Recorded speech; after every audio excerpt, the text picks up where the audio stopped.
करते हैं।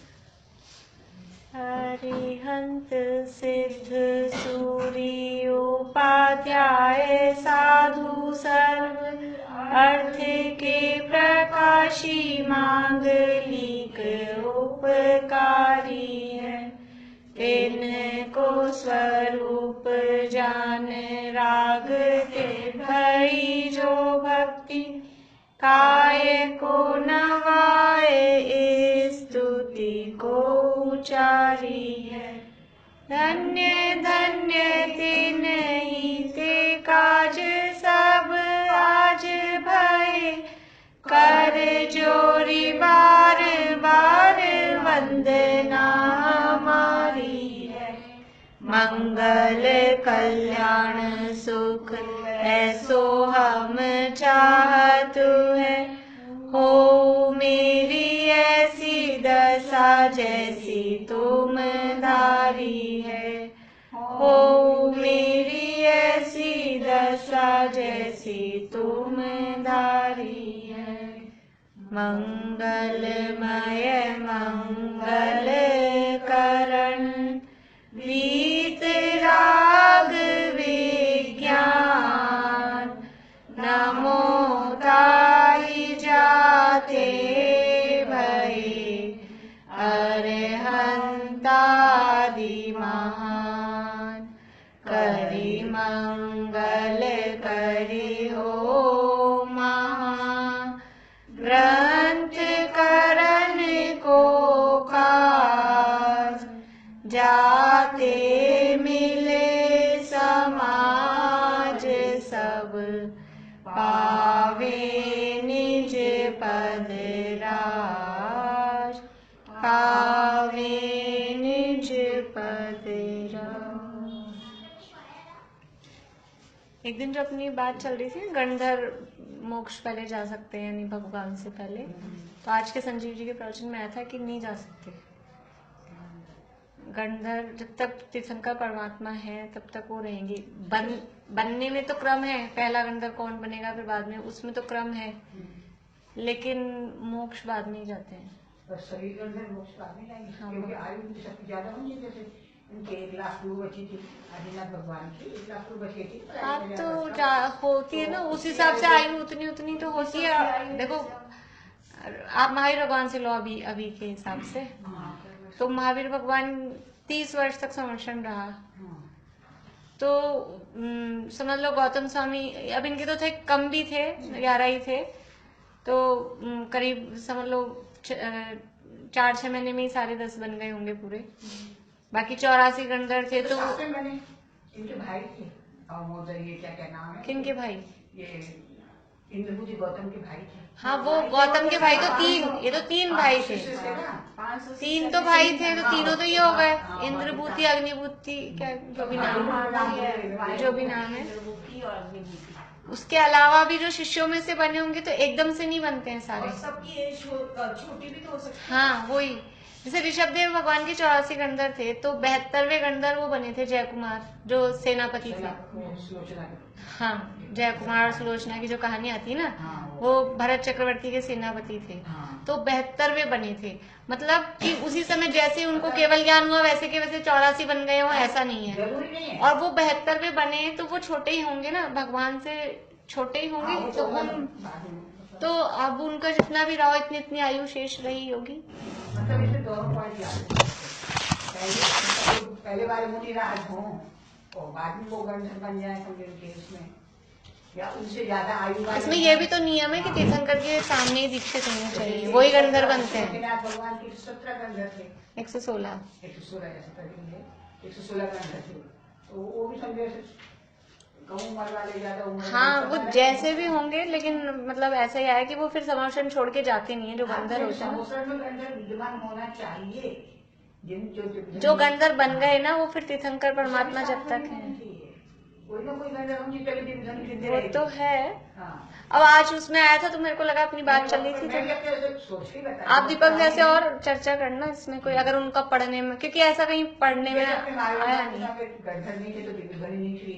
वैसे हमेशा में गणधर विराजमान रहेंगे, गिरधर कितने रहेंगे, वो तो है। वो कोई इस तरह का पढ़ने में आया नहीं कि रहते हैं, पहले मोक्ष चले जाते हैं कि नहीं जाते हैं, वो कहाँ मिलेगा, ऐसा कुछ पुराणों में नहीं मिलेगा। तो फिर कहीं धवला में कि ऐसे ही ग्रंथों में मिलती हैं ऐसी बातें। अब वो अपनी इतनी डिटेल, क्योंकि पुराण तो अपन ने पढ़े हुए ही हैं, उसमें ऐसे नियम नहीं आते। पुराणों में तो कथा आती है थोड़ी बहुत, द्रव्यानुग की बात आ जाएगी, नियम कम आते हैं ना पुराणों में। गंधर्व पहले से मुनिराज नहीं होते हैं। हाँ, वो तीर्थंकर के सामने ही दीक्षित होते हैं। ये तो अभी तो वो जो पार्श्वनाथ के भगवान के समय के दीक्षित थे वो गंधर्व नहीं बने, और ये इंद्रभूति गौतम गंधर्व बने क्योंकि वो महावीर भगवान के सामने दीक्षित हुए थे। तो ये तो नियम है। हाँ, ये तो नियम है। और आप पूछना कभी उनके कुछ ख्याल में आए कोई। उनके समाचार में दीक्षित होते हैं सब गंधर्व। हाँ, और इनको अपन मिलेंगे अरुण जी गुरु जी, तो उनसे पूछ सकते हैं, उनको भी इस तरह की वो रहती है ना, पूछ सकते हैं। अपने चल रहा था वक्ता का स्वरूप। ये जो वाचने सुनने योग्य शास्त्र बताए, तो ये वाचने सुनने योग्य शास्त्रों का पढ़ने वाला वो वक्ता, वो कैसा होना चाहिए, तो यहाँ वक्ता का स्वरूप बता रहे हैं। अब इनके वक्ता का स्वरूप कहते हैं। 3 पॉइंट अपने हो गए थे, लेकिन एक बार फिर से ले लेते हैं। विद्याभ्यास से शास्त्र वाचने योग्य बुद्धि होनी चाहिए, और निश्चय में मतलब सम्यक दर्शन, निश्चय व्यवहार का ज्ञाता होना चाहिए, सम्यक ज्ञान द्वारा सर्व प्रकार के व्यवहार निश्चय। कैसे बनाया कि सामने दीक्षा लेने वाले मुनिराज की गणना तीर्थंकर के सामने, तथा वे तीर्थंकर के बाद ही मोक्ष जाते हैं, पहले नहीं जा सकते। ये पॉइंट जो निकाले ना, हाँ, पर उसको हाँ एक बार और अपन मतलब क्लियर हो जाएगा। हाँ,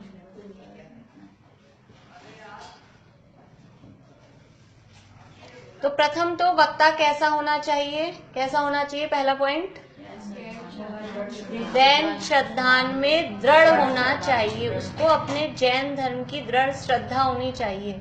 तब उसको ये जो वाचने सुनने योग्य जो शास्त्र बताए, जिन शास्त्र बताए, उनको पढ़ने का वो अधिकारी होगा। जिसको जिन धर्म में श्रद्धा नहीं है और फिर वो उन शास्त्रों को पढ़ रहा है, तो वो भाई वक्ता बनने का अर्थ क्या है कि वो दूसरों को सम्यक दर्शन में निमित्त बने। वक्ता का सीधा सीधा अर्थ ये है, खाली समझा देना ऐसा नहीं। वक्ता का मतलब है कि इस तरह से वो शास्त्र की बात को प्रेजेंट करें, बताएं कि वो जीवों को सम्यक दर्शन हो जाए। मुख्य काम क्या है, सम्यक दर्शन की प्राप्ति। जिनवाणी का उद्देश्य भी क्या है कि श्रद्धान सम्यक हो जाए, सम्यक दर्शन की प्राप्ति हो जाए। तो वो जो जिनवाणी पढ़ने वाला है वो उस बात को इस तरह से बताए कि जीवों को सम्यक दर्शन हो जाए।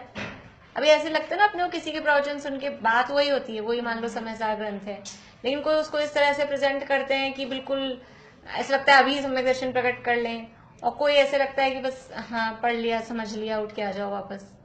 तो ये प्रेजेंट मतलब, क्योंकि उद्देश्य क्या है जिनवाणी पढ़ने का, कि हमें अपने आत्मा का अनुभव हो जाए।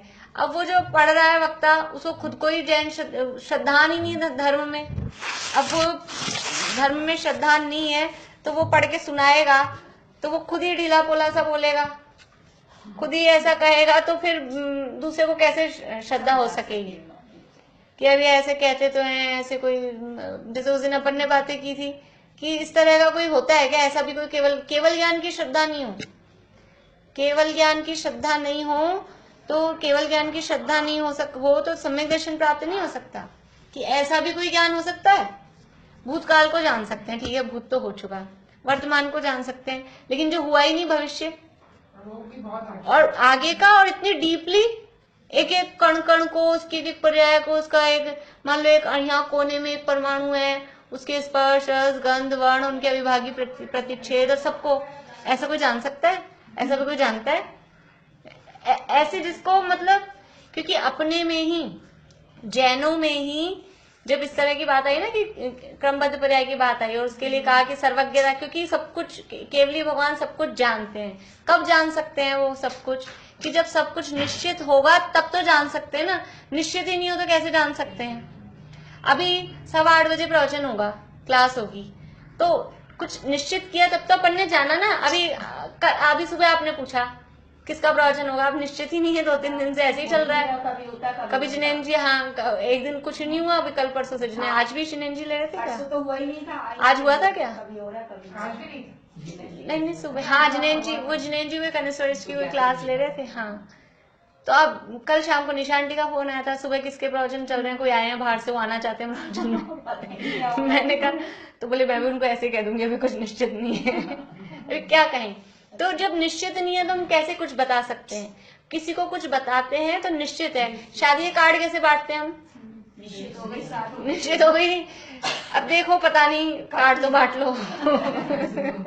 ऐसे थोड़ी ना होगा, एक काम तो निपटे कार्ड बांटने का, तो फिर कर लेंगे नहीं। ऐसे थोड़ी ना होता है कि कार्ड तो बांट दो आप, अभी न जगह हो, न तारीख हो, न लड़का हो, न लड़की हो, कार्ड बांट दो। फिक्स हो गई तभी तो होएगा ना काम। तो निश्चित है सब कुछ, तो केवल ज्ञान में जानने में आता है। तो जिन लोगों को क्रमबद्ध पर्याय का विरोध करना है, निश्चितता नहीं माननी है, तो वो कहते हैं ऐसे कोई जान सकते हैं कि केवली भगवान? कुछ नहीं जानते।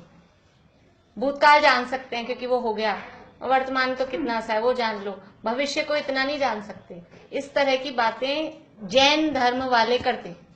हाँ उस समय गुरुदेव के समय ये अभी भी ऐसी, अभी भी चल रही है, वो तो चलती है। तो भविष्य को नहीं जान, अब उसको खुद को ही श्रद्धा नहीं कि ऐसा सर्वज्ञ होते हैं जो भविष्य को जान सकते हैं, तो दूसरों को कैसे सर्वज्ञता की श्रद्धा कराएंगे? और सर्वज्ञता की श्रद्धा तो बिल्कुल जरूरी है। अभी हम जो बात कर रहे हैं ना 2-3 दिन से, कि सर्वज्ञता का मतलब अरहंत, केवली भगवान की श्रद्धा। सर्वज्ञ कौन है? अरहंत से तो भगवान। सर्वज्ञ मतलब भगवान की श्रद्धा, और भगवान की श्रद्धा ही नहीं है, देवशास गुरु की श्रद्धा नहीं है, तो आप अगला कदम रखने के योग्य ही नहीं हो। सबसे पहला कदम ही यही है कि देवशास गुरु का निर्णय, उनकी श्रद्धा ये होनी चाहिए। तो जहाँ देव का स्वरूप क्या है, परिभाषा जान ली, लेकिन वो परिभाषा में जो वीतरागी और सर्वज्ञ होते हैं, तो उस सर्वज्ञता का स्वरूप क्या है ये हमारे ख्याल में ही नहीं है। और सर्वज्ञता का स्वरूप बताते ही तो फिंगर जाए, बिदक जाए कि नहीं ऐसा नहीं हो सकता, तो फिर श्रद्धा कहाँ हुई देवशास गुरु की? खाली भगवान की मूर्ति को पूजना ये कोई श्रद्धा थोड़ी ना है। वो मूर्तिमान कौन है, वो मूर्ति किसकी है, उनका स्वरूप क्या है, तब सम्यक दर्शन हो। तो जो वक्ता बन के बैठा, उनको देवशास गुरु की श्रद्धा है ही नहीं, जैन धर्म में श्रद्धान है ही नहीं। तो बातें फिर ऐसी ऐसी लगती हैं कि इतने बड़े बड़े कोई मगरमच्छ की बात बताई। कितना बड़ा मगरमच्छ है? 1000 योजन लंबा, 500 योजन चौड़ा, 250 योजन मोटा, वो कौन ने बताया सर? 12 करोड़ 50 लाख, पूरे उसकी निकालो ना, तीनों को गुणा करो, इतना योजन घन योजन हो जाता है। इतना बड़ा भी कोई हो सकता है क्या? कौन ने देखा? ऐसे ऐसे लगती है कल्पनाएं कि ऐसा कोई हो सकता है क्या? तो जिनको श्रद्धा ही नहीं हो कि केवली भगवान ने इतने द्वीप समुद्र, इतना बड़े बड़े, कितने बड़े बड़े द्वीप समुद्र और ये सब, तो पहले जैन श्रद्धान में दृढ़ होना चाहिए। कभी कभी तो ऐसे लगता है, शुरू शुरू में पढ़ते थे ना जब, कि कहते हैं ऐसे आत्मा का अनुभव होता है, ऐसे कोई आत्मा का, इसमें भी कंफ्यूजन, ऐसे आत्मा का भी कोई अनुभव हो सकता है क्या? ऐसे भी कोई होता है क्या? लगता होगा शायद आप लोगों को भी कभी कि ऐसा, मतलब जब पढ़ना चालू ही किया और ऐसे किया, ऐसा भी कोई होता है कि कौन सा अनुभव होता है, ये रसगुल्ला मिठाई और इनके अलावा काय का स्वाद आता है अपने को? आत्मा का स्वाद क्या होता है, और आत्मा का भी कोई अनुभव होता है क्या? ऐसे भी कोई सम्यक दर्शन भी हो सकता है क्या? और ये मोक्ष होता है, मोक्ष कुछ होता भी है क्या वास्तव में? कि वही बातें ही करते हैं, क्योंकि जो माहौल बाहर का है, अगर अपन इधर का नहीं पढ़ो तो स्कूल जाए, वो जो माहौल होता है वो तो भगवान एक है, बाकी सब भक्त हैं। वहां तो माहौल यही है ना भाई, कि कोई भगवान बन सकता है, ये हम बताते ही नहीं है। हम स्वयं भगवान बन सकते हैं, ऐसा कौन बताता है? जैन धर्म के अलावा कोई भी नहीं है। तो कोई भी अपनी दुकान का सीक्रेट नहीं बताता कि आप भी ये बिजनेस कर लो। हाँ, भगवान बनने की बात, मतलब भगवान के बगल में बैठने की बात, ये तो मिलती नहीं है ऐसे। तो ऐसे कंफ्यूजन सा नहीं हो जाता है कि है क्या, ऐसा भी है क्या कुछ ऐसा? तो जिसको खुद को ही अंदर से श्रद्धा नहीं है, अब वो बोले ये बात, श्रद्धा अंदर पक्की नहीं है, तो वो जोर वाणी में आ ही नहीं सकता, कहने में वो जोर आ नहीं सकता। तो दूसरों को श्रद्धानी कैसे बनाएगा? खुद को ही श्रद्धा नहीं है तो दूसरों को कैसे विश्वास दिलाए? खुद को विश्वास नहीं। उस दिन मैंने कहा था ना उदाहरण, कि अब किसी कोई ना कोई दवाई बताई, अब देख लो, हाँ ये दवाई ये ले लो, खूब अच्छे से अपन ने कहा आप ये खाओ, अलसी खाओ, इसके लिए अलसी खाओ, क्यों आपको भी तो है ये तकलीफ, आपने ली? नहीं देखो मेरे को तो जमता नहीं है। तो जब खुद को नहीं जमता तो दूसरे को कैसे आप जोर दे के बोल सकते हो? खुद ही को नहीं जम रहा तो फिर। इसलिए जैन श्रद्धान में दृढ़ होना चाहिए। श्रद्धान ही सर्वधर्म का मूल है। जब तक श्रद्धान नहीं होगा, देखो 7 तत्वों का यथार्थ श्रद्धान, देवशास्त्र गुरु का यथार्थ श्रद्धान, आपा पर का, स्वयं और पर का यथार्थ श्रद्धान, और फिर आत्मा का श्रद्धान। ये 4 लक्षण सम्यक दर्शन के या 9वें अधिकार में बताएं। मोक्षण प्रकाशक के 9वें अधिकार में सम्यक के 4 लक्षण। तो देवशास्त्र गुरु का श्रद्धान, 7 तत्वों का श्रद्धान, स्वयं और पर, वहां आपा पर शब्द दिया उसके लिए, आपा पर का भेद विज्ञान, और फिर आत्म श्रद्धान। ये चारों लक्षण होने चाहिए। और ये चारों लक्षण एक ही जीव में घटित होते हैं। ऐसा नहीं एक लक्षण हो, एक है तो चारों होंगे, और एक भी नहीं है तो कोई सा भी नहीं है। सम्यक्त्व के 4 लक्षण, सम्यक्त्व के, सम्यक दर्शन के। तो ये श्रद्धान आ रहा है ना, सब में श्रद्धान आ रहा है। देवशास्त्र गुरु का श्रद्धान, तत्वार्थ श्रद्धान, आपा पर का श्रद्धान, और आत्मा का श्रद्धान। तो यहाँ लिखा श्रद्धान ही सर्वधर्म का मूल है। धर्म क्या है? रत्नत्रय ही तो धर्म है। और वो रत्नत्रय का मूल क्या है? सम्यक दर्शन, वो जड़ है।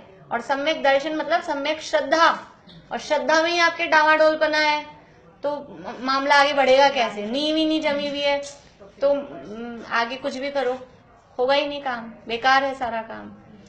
वो एक भजन है ना, धिक धिक जीवन समकित बिना का श्रद्धा। नहीं, देवशास्त्र गुरु 3 ही है। वो पूछ क्या रहे हैं पहले ये तो सुनो। तत्वार्थ श्रद्धान,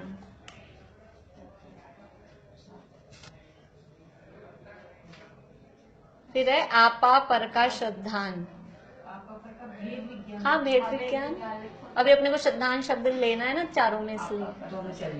हाँ, देवशास्त्र गुरु पहले नंबर पे, फिर तत्वार्थ श्रद्धान, फिर आपा पर का श्रद्धान, ब्रैकेट में भेद विज्ञान, और चौथा है आत्म श्रद्धान। तो एक भजन आता है, धिक धिक जीवन समकित बिना, उसमें ऐसा है, जो नींव बिना महल चुनना, उसके अंतरे की एक लाइन है, जो जैसे बिना एकड़े बिंदी। हाँ, ऐसे मतलब उसमें बहुत सारे उदाहरण हैं कि बिना एक आगे लगाए और 0 लिख दो। कितने सारे 0 लिख दिए हमने, 10 0 लिख दिए, कितने हो गए? करोड़, अरब, खरब। कुछ ही नहीं है उसके आगे, 0 ही है वो, बिल्कुल बिना एकड़े के वो 0 जितने भी लगाओ सब 0 ही है।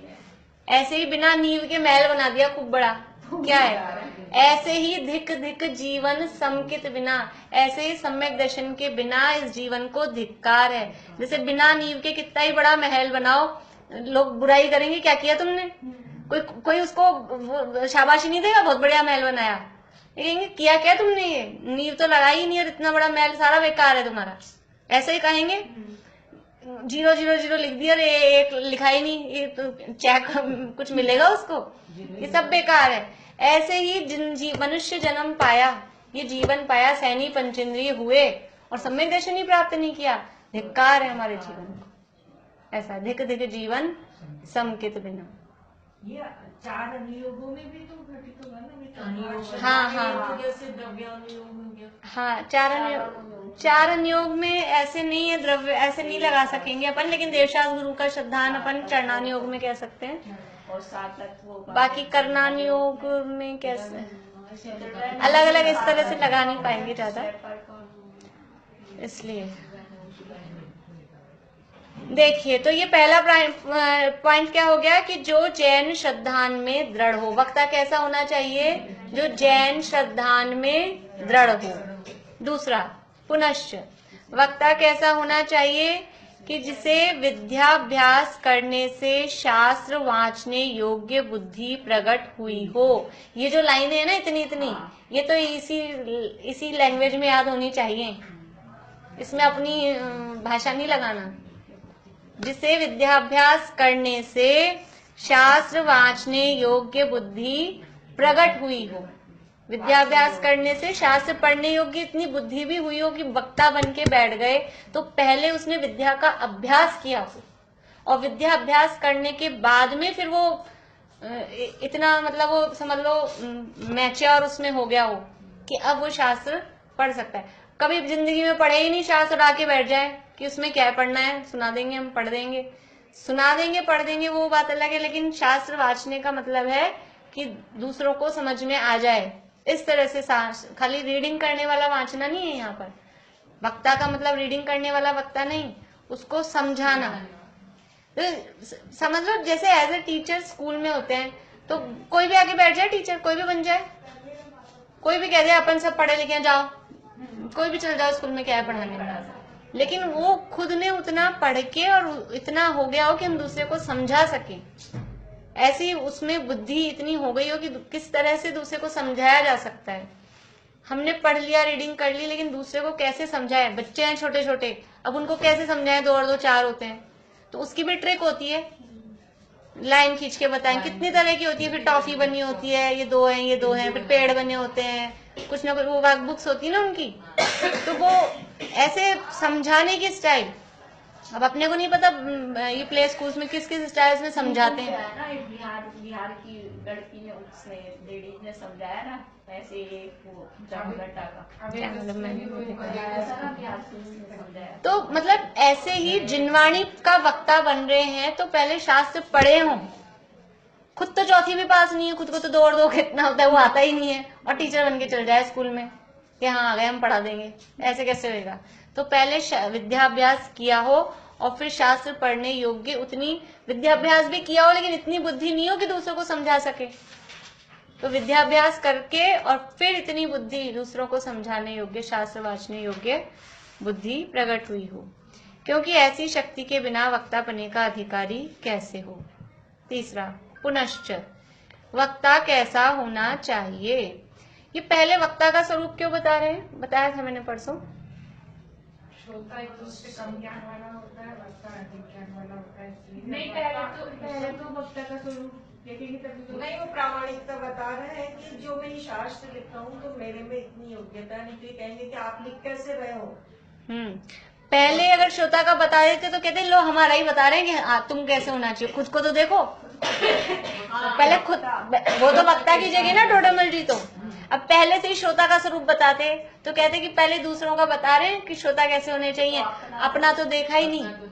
तो पहले वक्ता का स्वरूप बता रहे हैं कि मैं ये जिनवाणी लिख रहा हूँ या पढ़ने बैठा हूँ, तो पहले वक्ता कैसा होना चाहिए। ये सारी बातें मुझ में दिख रही हैं कि नहीं दिख रही हैं आप लोगों को, तो आपको वो श्रद्धान उसमें होगा कि ये जो हम इसमें कुछ भी असत्य पद रचना और ये सब नहीं है।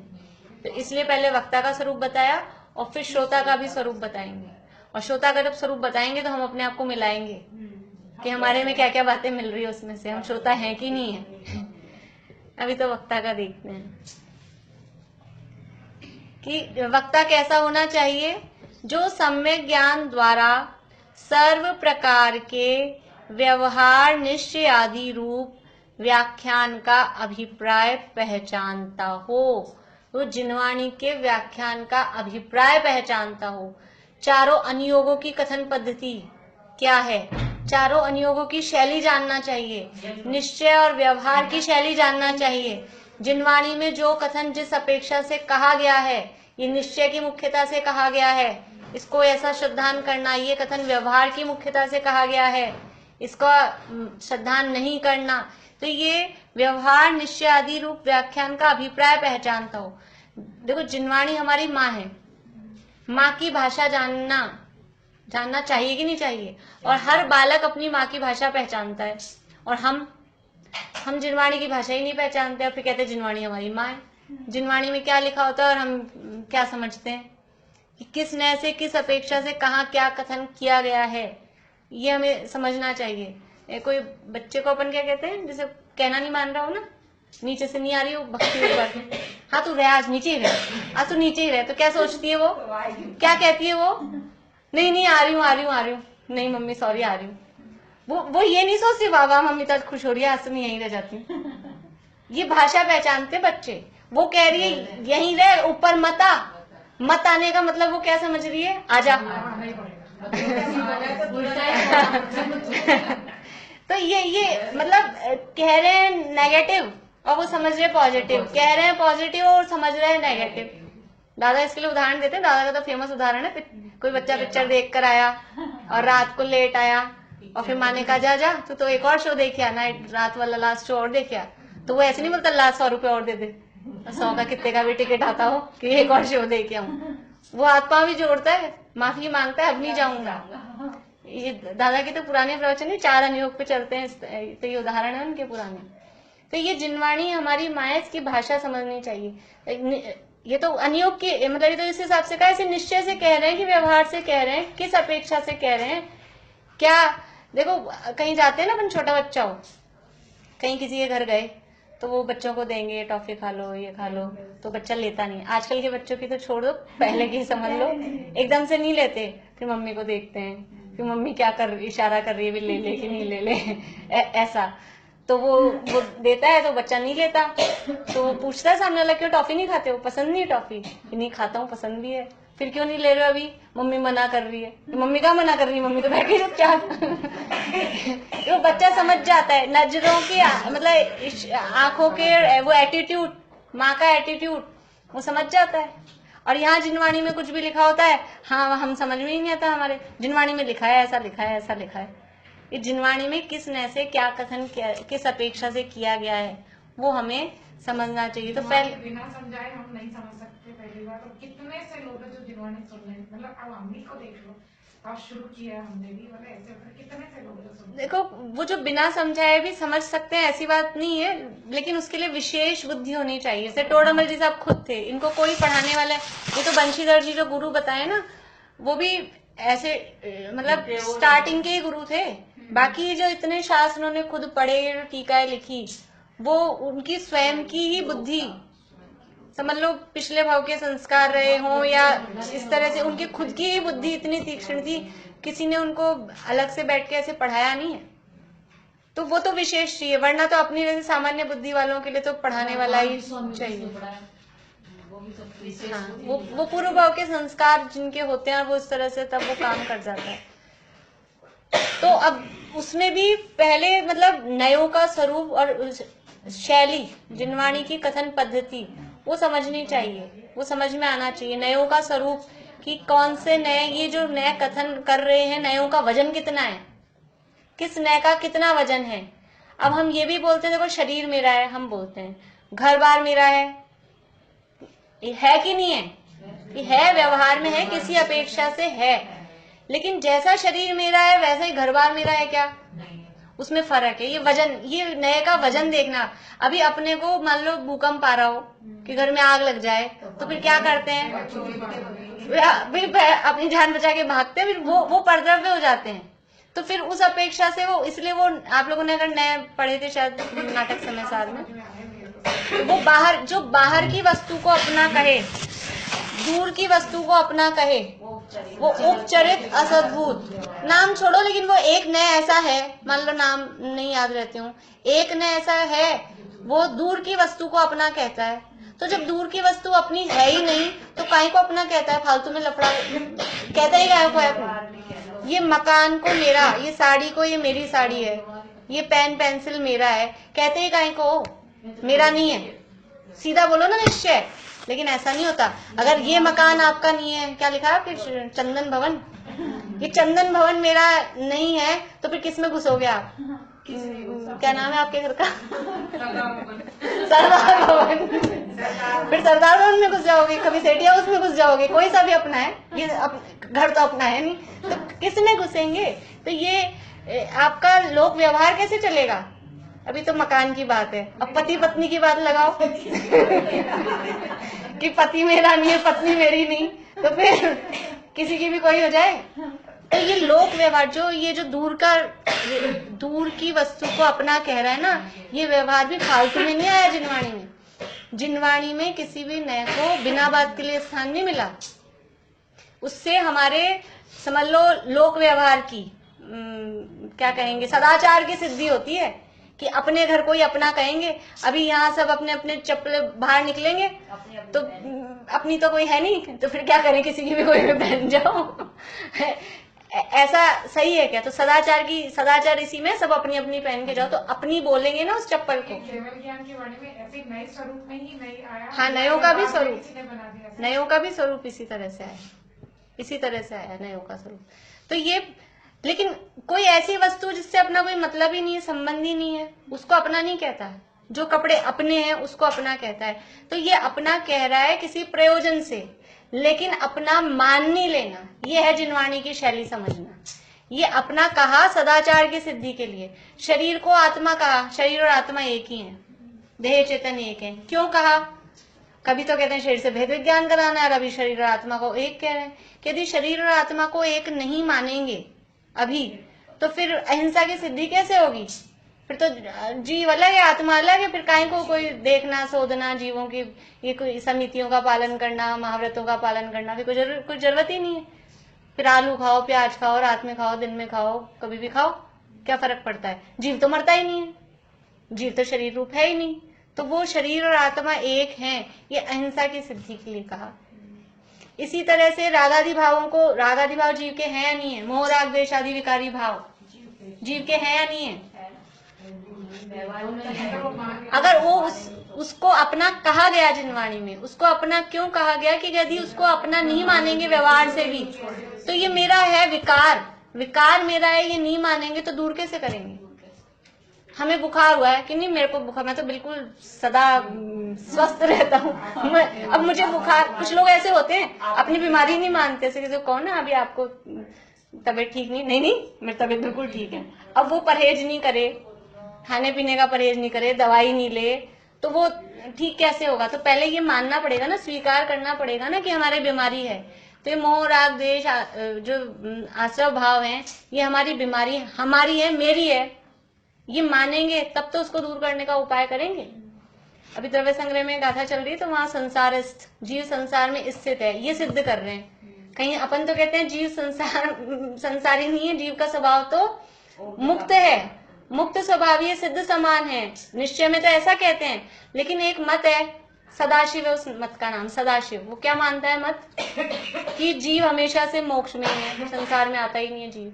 तो जीव जब संसार में है ही नहीं, और अभी है वास्तव में तो संसार में, और यहाँ होने पर भी हम ये मान लें कि संसार में है ही नहीं, तो फिर मोक्ष जाने का प्रयत्न क्यों करेंगे? हम तो यही मोक्ष में, जीव अभी मुक्त है, अभी मुक्त है, तो फिर मोक्ष जाने का प्रयत्न क्यों करेंगे? अभी बंधन में मानना पड़ेगा ना।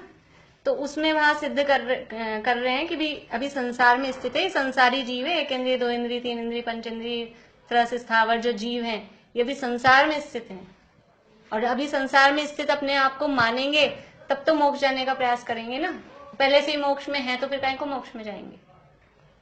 तो इसलिए ये नयों की वजन और नयों की शैली, जब शरीर को अपना कहते हैं, तो वो जो बाहर वाले पदार्थों को अपना कहा ना, घर को, कपड़ों को, मकान को, माता पिता, भाई बहन को, वो ये शरीर निकट के संबंध वाला है, इससे वो उसको अपना कहने वाला, उसका वजन कम हो जाता है। फिर रागादि को अपना कहेंगे अनुपचरित असद्भुत व्यवहार ने। शरीर को अपना कह रहा है अनुपचरित असद्भुत व्यवहार ने, और जो मकान दुकान आदि को अपना कह रहा है वो उपचरित असद्भुत व्यवहार ने, और जो राग आदि को अपना कह रहा है वो उपचरित सद्भुत है। आत्मा में देखो, बुखार हुआ है, वो कहाँ हुआ है? शरीर में हुआ है। बुखार बाहर से नहीं आया, लेकिन शरीर का स्वभाव नहीं है। ऐसे मोह राग द्वेष कहाँ होते हैं? इसमें होते हैं कि मोबाइल में? इनकी डेफिनेशन भी तो होगी ना। हाँ, डेफिनेशंस है ना। तो ये तो उदाहरण से समझ लिए, समझो डेफिनेशंस है ना। मैं तो अभी अपना टॉपिक नहीं है, इसलिए मैं तो खाली वो प्रकरण आ गया, नहीं तो आप चाहोगे तो डेफिनेशंस लिख लो। वो सब नहीं होते ना, बहुत दिन भी हो गए ना। वो खुद कह रही है ना कि याद नहीं हुई, वो खुद ही कह रही है ना। पूजा भाभी ने पढ़ाई थी, इनसे ले लेना। चलो,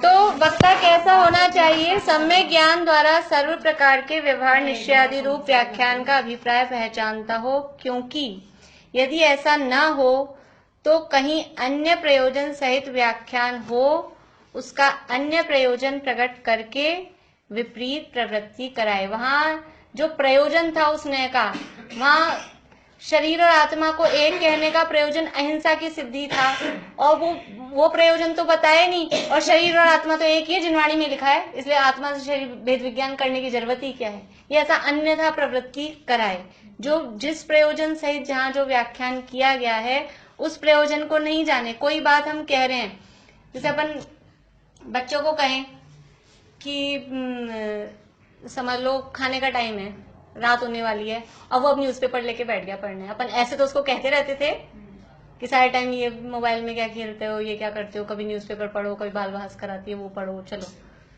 तो खाने का टाइम, या सोचो कल से एग्जाम है, तो एग्जाम का टाइम है, अब इस कोर्स की बुक तो कॉपी तो लाया नहीं पढ़ने को, अब बाल भास्कर लेके बैठ गया। कि आप ही तो कहते थे कि बाल भास्कर पढ़ा कर, या बाल भास्कर छोड़ो, धर्म की किताब लेके बैठ जाए, राम कहानी लेके बैठ जाए, आप ही तो कहते थे थोड़ी देर ये कहानी पढ़ा करो। अब क्या करें कि हमने कब कहा था कि जब तुम ये मोबाइल में गेम वेम खेलते हो, टीवी देखते रहते हो, तब कहा था कि थोड़ी धर्म की किताब पढ़ लो, कि बाल भास्कर पढ़ लो, कि न्यूज़पेपर पढ़ लो। वो तो समझा नहीं। अब जब स्कूल का पढ़ाई करनी है, एग्जाम आ रहा है, तब तुम ये पढ़ने बैठ गए। तो वो जिनवाणी में कहा किस प्रयोग, माँ ने किस प्रयोजन से क्या बात कही थी, और आप उसका क्या अर्थ लगा रहे हो। ये जिनवाणी भी तो माँ है ना, उसने किस प्रयोजन से कहा, क्या कहा था, और उसका क्या अर्थ लेके बैठ गए। और यही तो हो रही है गलतियां, ये जो आभास जो हमको चल रहे हैं ना, निश्चयाभ्यास, व्यवहार, आगे 7वें अधिकार में आएंगी बातें, जो हमारे जीवन में गलतियां चल रही है, सम्यक दर्शन प्रकट नहीं हुआ, उसका असली कारण यही है कि जिनवाणी तो पढ़ते हैं, लेकिन जिनवाणी में किस न्याय से क्या कथन किया गया है वो अभिप्राय नहीं समझते। तो जो वक्ता है उसको खुद को अभिप्राय नहीं पता, तो वो औरों को भी उल्टा सुल्टा बताएगा, गलत अभिप्राय बताएगा।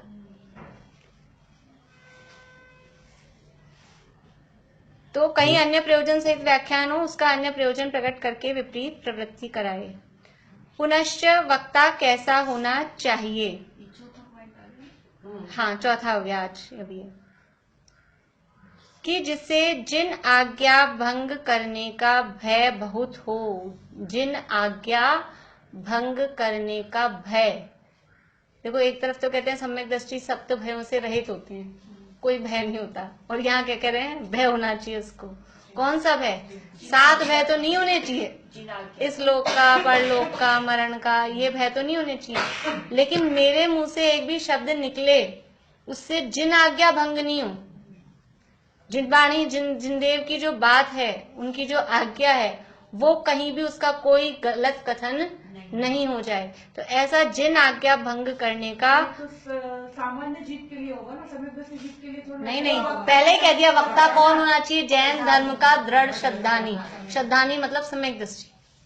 निश्चय व्यवहार का ज्ञाता भी कौन होता है? तो दृढ़ श्रद्धान होता है ना, वो दृढ़ अपना कहने का ऊपरी, यहाँ जो वास्तव मतलब वैसे होता है जैसे, लेकिन वो दृढ़ तभी होता है, सम्यक दर्शन हो जाता है ना, तभी वो सच्चा दृढ़ होता है। हाँ, नहीं है, नहीं है। क्यों अपन जैन धर्म में जो है, देखो अब यहाँ जिस अपेक्षा से कह रहे हैं ना श्रद्धान, क्योंकि यहाँ दृढ़ श्रद्धान जब ही होगा जब वास्तव में वो आत्मा का अनुभव हो गया हो। ये जो अभी इससे पहले वाला जो पॉइंट पढ़ा ना हमने, निश्चय व्यवहार का ज्ञाता होना चाहिए, अभी उस दिन बताया था हमने, निश्चय व्यवहार का ज्ञाता यानी नयों का ज्ञाता। नए किसके होते हैं बोलो? किसे कहते हैं नए? सम्यक शुद्ध ज्ञान के अंश को नए कहते हैं। वो जो 10 पॉइंट है नयों के संबंध में दादा के, उसमें एक पॉइंट है सम्यक शुद्ध ज्ञान के अंश को नए कहते हैं, और नए ज्ञानी के ही होते हैं। ये उसके निष्कर्ष हैं, नयों के सामान्य स्वरूप का निष्कर्ष 10 पॉइंट दिए वहां पे नए चक्र में दादा ने। नए ज्ञानी के ही होते हैं, अज्ञानी के नए नहीं होते। तो जो निश्चय व्यवहार जिसके नए प्रकट हुए हैं वो ज्ञानी है। यहाँ प्रकरण ज्ञानी का ही चल रहा है, लेकिन हमारे लिए लगा सकते हैं कि ऊपरी जो श्रद्धान है वो हमारा भी दृढ़ है, तभी हम बैठ के यहाँ पढ़ने के अधिकारी हैं। लेकिन यहाँ जो प्रकरण, क्योंकि वो खुद के लिए समझ लो बता रहे हैं एक तरह से, तो औरों के लिए भी बता रहे हैं, लेकिन खुद भी, तो खुद जैन श्रद्धान में दृढ़ है। शास्त्राभ्यास करने से उनको शास्त्र वाचने योग्य बुद्धि प्रकट हुई है, निश्चय व्यवहार नयों का ज्ञान है।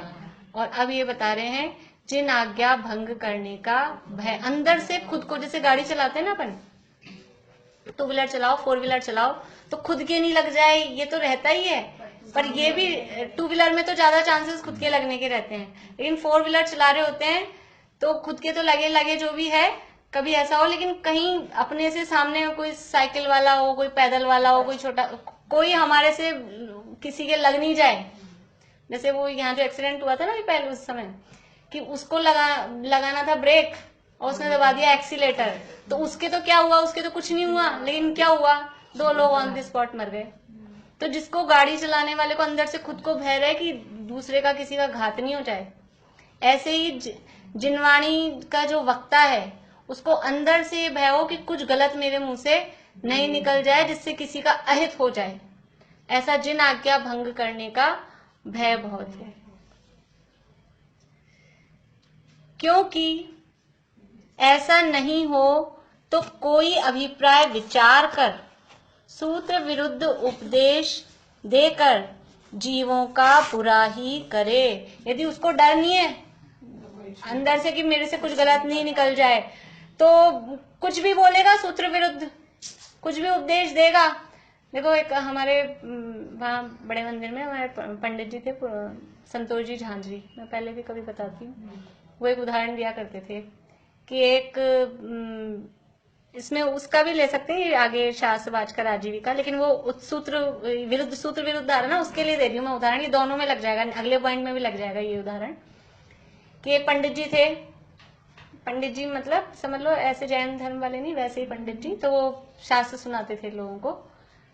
तो एक दिन के लिए उनको कहीं बाहर जाना था, तो अपने बेटे को कह रहे कि आज तुम सुनाना। तो वो जो जिनकी लोगों की सभा में बैठते थे वो अपने हिसाब से सुनाते थे, शास्त्र में क्या लिखा है क्या नहीं लिखा है उससे नहीं, वो तो अपने हिसाब से सुनाते थे। अब वो बेटा बैठा तो वो तो बिल्कुल न्याय नीतिवान था, अच्छा नया पढ़ के आया था, तो जो लिखा था शास्त्र में उसने वो ही पढ़ा। क्या लिखा था शास्त्र में कि जो एक रत्ती भी मांस खाए वो सीधा नरक में जाए, तो उसने पढ़ के सुना दिया। तो वो सारे के सारे वो सब मांस खाते थे, मतलब वही मैंने बताया अदर कास्ट वाली सभा थी। तो वो सारे के सारे उसके गला पकड़ लिए कि ये तुम कहाँ से बता रहे हो। बोले ये देखो इसमें लिखा है, तो तुम्हारे बाप ने तो आज तक बताया ही नहीं, वो भी तो रोज पढ़ता है। तो वो देखे कि अब क्या करें, बेटे ने देखा, बोले मैं तो इसमें से पढ़ के सुनाया। फिर अगले दिन पिताजी आए, तो पिताजी को पकड़ लिया कि तुमने आज तक हमको सच नहीं बताया। तो बोले वो बच्चा है, वो समझता नहीं है, मैं बताता हूँ इसका अर्थ क्या है। तो क्या कहा कि जो एक रत्ती भी खाए वो नरक में जाए, तुम एक रत्ती थोड़ी ना खाते हो, तुम तो किलो 2 किलो खाते हो। तो ऐसा सूत्र विरुद्ध, ये ऐसा कि जिन आज्ञा भंग करने का भय, ये तो उदाहरण उनका मतलब अदर का था। ऐसे अपने में भी कुछ भी ऐसा कहा कि सूत्र विरुद्ध उपदेश दिया, जैसे समझ लो जो भी ये गलत कामनाएं चल रही हैं, खुद का अभिप्राय पोषण करने के लिए खुद अपन स्त्री हैं और अपने को अभिषेक करना है तो स्त्रियों को अभिषेक कर सकती हैं। अब ये सूत्र विरुद्ध कथन है। स्त्रियां हाँ पंचामृत अभिषेक, खुद को उस तरह के राग रंग का पोषण करना है तो उस तरह का कथन। जिन आज्ञा भंग करने का भय नहीं है कि भगवान की आज्ञा नहीं। स्त्रियां तो मुनिराज से 7-8 दूर रहती हैं, भगवान तो वीतरागी 13वें गुण स्थानवर्ती हो गए, उनको स्पर्श कैसे कर सकते हैं। बिना स्नान किए अशुद्ध वस्त्रों से तो पुरुषों को भी वेदी भी नहीं छूनी चाहिए। ये पीछे जो हाथ लगाते हैं ना, पता नहीं ये कहाँ से परंपरा है, भगवान की वेदी को छूना ही नहीं चाहिए अशुद्ध वस्त्रों से। और फिर स्त्रियां तो बहुत दूर की बात हो गई। लेकिन अब अपना अभिप्राय पोषण करने के लिए ऐसे बहुत सारी परंपराएं ऐसे चली जिनको अपने अपने पोषण करने, तो बस जिनवाणी की बात नाम लिख के कुछ भी चला दो और भक्त सारे जगत भूला अंधा, भगवान की चंदन लगा दिए, सब जगह यही चलता है। तो जिन आज्ञा भंग करने का जो वक्ता है, जो पढ़ रहा है, उसको जिन आज्ञा भंग करने का भय कि आप को क्या बोल रहे हो। किसी ने मतलब कोई भी बात अपने को पता है नहीं पता है, उसका भाव समझ पा रहे हैं नहीं समझ पा रहे हैं, और इसीलिए ऐसे नहीं। अब ऐसा जैसे वो पहले बात आई थी ना, उसके शिवक्षम ज्ञान में उसको कम समझ में आए, तो तुम वक्ता बनने तब बैठो जब तुम्हारी बुद्धि इतनी क्लियर हो गई हो कि तुम्हें भाव भाषण होता हो कि इसका क्या अर्थ है, तब आके। नहीं तो वो शास्त्र इसीलिए पहला वाला पॉइंट दे दिया ना, शास्त्राभ्यास करने से शास्त्र वाचने योग्य बुद्धि प्रकट हुई हो। नहीं तो आके बैठ गए फिर हमने तो इसका यही अर्थ समझा था। तो ऐसे थोड़ी ना होगा तुमने कुछ भी अर्थ समझा, 100,000 जीव यहाँ बैठे हैं मनुष्य, वो तो वही सुन के चले गए, दोबारा आए ही नहीं, और एक दिन सुन के चले गए, तो उसका क्या अर्थ ले लेंगे।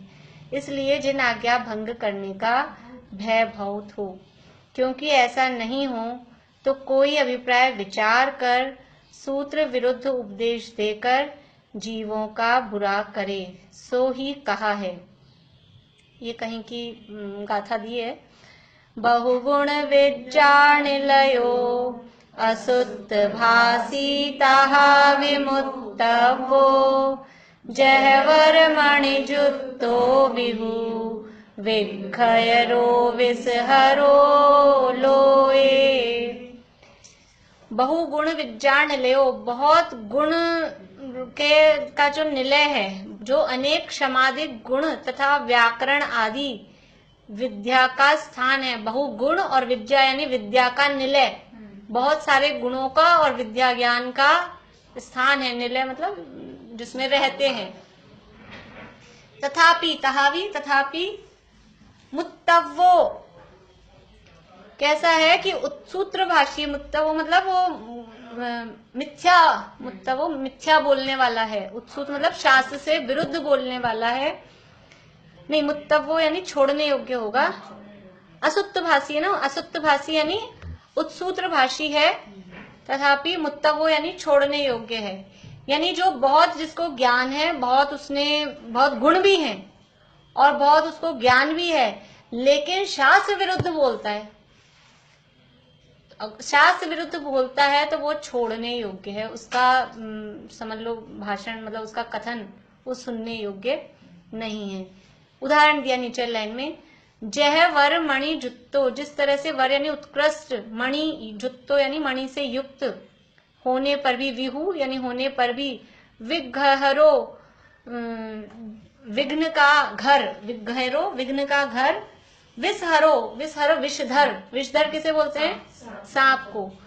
लोहे यानी लोक में। जैसे कि सांप होता है ना, सांप के मणि होती है कोई कोई सांप के, तो वो सांप के मणि है तो गुण है उसमें अनेक, जैसे कहा ना ऊपर अनेक गुण और विद्या का स्थान है, तो सांप में मणि है, तो मणि है वो उसका गुण है, लेकिन है कैसा?